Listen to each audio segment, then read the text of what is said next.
কোচবিহারবাসী যারা অনেক সময় কি হয় যে হাসপাতালে পরিষেবা না পাওয়ার পরে দূরে যেতে হতো কিংবা বেসরকারি জায়গা থেকে প্রচুর খরচা করে ডায়ালিসিস করতে হতো বাঁচার জন্যে, কেননা এটা তো এছাড়া তো ওই রুগীকে বাঁচানো সম্ভব নয়।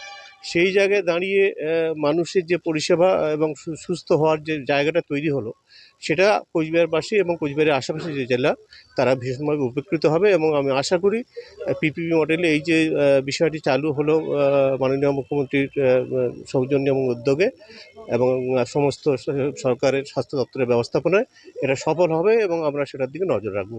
হ্যাঁ, নাম লিস্ট করতে হবে, তারপরে তারা এমার্জেন্সিতে আসবে।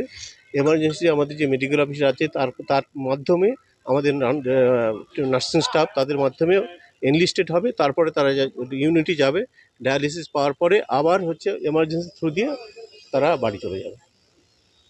যেটুকু যা রেস্ট নেওয়ার দরকার যে নিয়মটা আছে সেটা ফলো করার পরে মানে থ্রু এমার্জেন্সি ব্যাপারটা কিন্তু চালিত হবে। এমার্জেন্সিতে আমাদের যে মেডিকেল অফিসার দেখবেন, ওখান থেকে তারপরে ডায়ালিসিস ইউনিট থেকে আবার এমার্জেন্সি থেকে ডিসচার্জ।